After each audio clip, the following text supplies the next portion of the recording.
Hey guys, how's it going? So this is going to be the start of a new video. I'm trying a little something different here.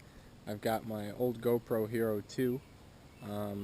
Sun's a bit in my eyes here, but I'm trying this out for intros and other sorts of things where I want to talk to the camera. So we'll see how the audio is. I'm not sure where the microphone is, but yeah, I may have to get an external microphone. That way it'll sound a little bit better. But today our video is going to be about this ECU that I got for the car. So it's an OBD1 ECU. I have to convert the car from OBD2 to OBD1 so that I'm able to tune the car. And yeah, we're going to take a look. Hopefully the base map that was put on there works and the car starts and runs and I can drive the car. So we're going to find out. But I got it right here, and we're going to take it out of its package. But here is the ECU.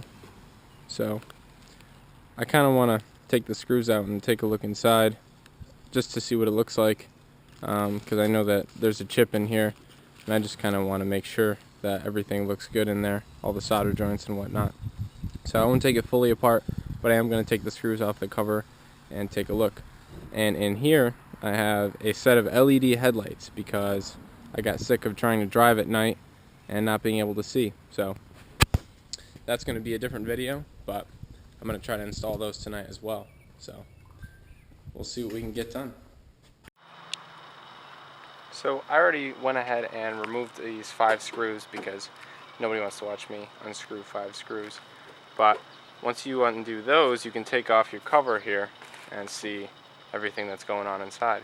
So I'm going to get you guys a close-up in here, and I can point out to you what exactly was done to this ECU to make it so that it's tunable. So inside the ECU, the most important thing is this guy right here, and this is our chip that holds our tune that our ECU is going to read in order to know how to run the car.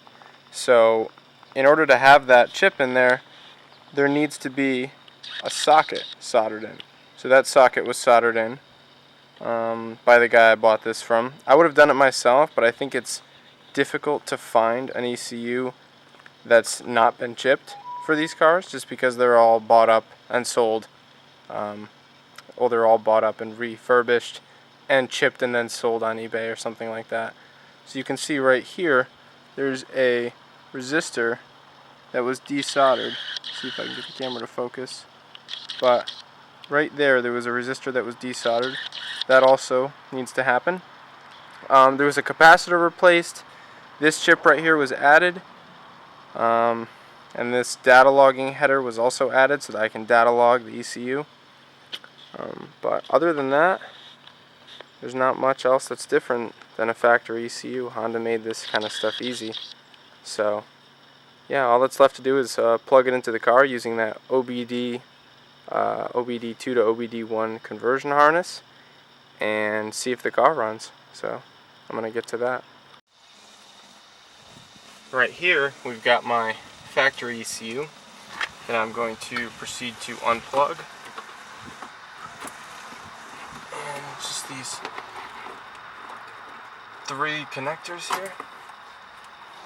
That's that. And now we're going to try to plug in our OBD1 ECU with our conversion harness on here for off-road use only. Make sure take a note of that. Okay, let's see how this goes in here. I think it goes like this.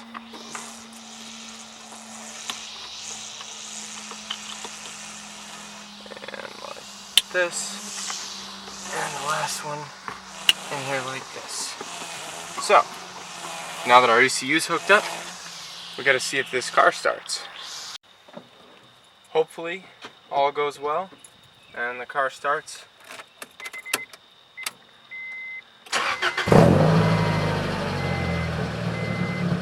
Well, alright. It started.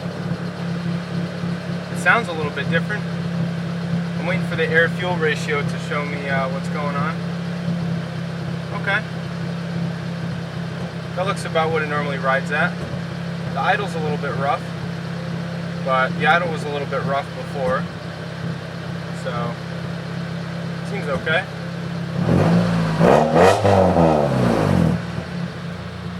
Sounds pretty good.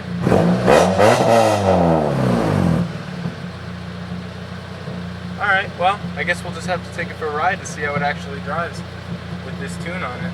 But so far so good. So we're going to do a little pull here. We're just going to feel out the car. I can already tell the car seems much richer at any one point, but we'll do a little downshift here.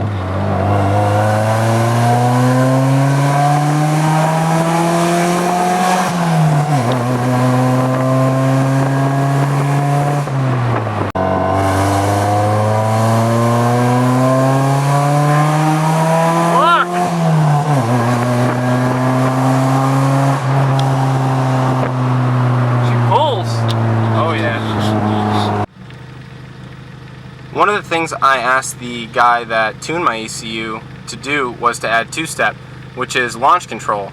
So you cut your, either cut fuel or cut spark or both in order to give yourself like a rev limiter that's at a set RPM that you would like to launch at.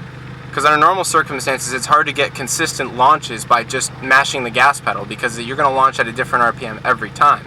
But when you have two-step or launch control, this can be, alleviated because you consistently launch at the same speed. So it looks like he set my two-step to about $4,000. I was testing it out a little bit earlier, and it's pretty sweet. I'm really excited. The car runs great. I'm pumped. But let me show you guys this two-step. It's a two-step rev limiter, right? So cutting fuel and ignition. But I always thought it was two-step because you use 2 feet. Because 1 foot goes on the clutch and 1 foot goes on the gas. And you guys will see.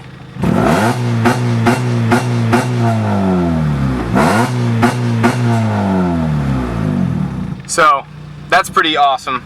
I'm really stoked about that. I can't wait to do that at a red light. But yeah, I'll give you guys a little behind the car listen. Alright, we're gonna get a little two-step action here. Hit it!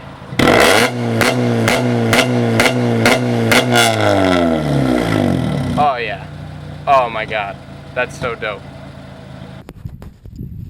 So all is said and done. I'm super excited. I wasn't quite sure how this is going to turn out, just because, random guy on eBay, 90s ECU, 90s Honda ECU. I didn't know if it was going to work. I didn't know if the car was going to run. I didn't know if the base map was going to be good for the car. But everything turned out awesome. The car runs great. It has two-step, which, is so cool. Like, it's really only cool for me. I'm not going to race the car that much, but it's cool, I guess, just to show people and to say that I have it. But other than that, I'm really stoked. ECU is all installed. Car runs great. Yeah, I don't know what else to say, but I'm just super excited. I can't wait to start tuning. I'm going to try to learn how to tune this thing myself, so that's going to involve quite a bit of effort. So I had to order a few more things. I want to try to do real-time programming, so I'm going to get the Mo8's Ostrich V2, which has a little ribbon cable, and you can plug it into the device, which plugs into your laptop. So I should be able to tune real-time on the go. I won't tune it while driving, but I can pull over and I can make adjustments whenever. So I think that'll be really cool. But until then, I'm just going to rock this tune, which seems to run really good. It's a lot richer in the whole tune is richer, because the car was running really lean. I don't know if that's how they're tuned from factory, or if it had something to do with the exhaust that I put on or whatever, but the tune runs way richer. Like, just cruising around, it's like 14.0, which is like 14.7 is stoichiometric, like perfect for air-fuel ratio. But sometimes you run a little bit leaner to save money on gas, but the engine will run hotter, and if you run richer, it's safer for the motor, but you burn more fuel. So when you do turbo and any sort of forced induction applications, you're going to want more fuel. So it's nice to know that this tune is good, and I'm not going to have to worry about burning valves with a lean condition or anything like that. It was much leaner on the factory ECU. So yeah, I think that's going to finish it off for this video, though, and we'll see you next time.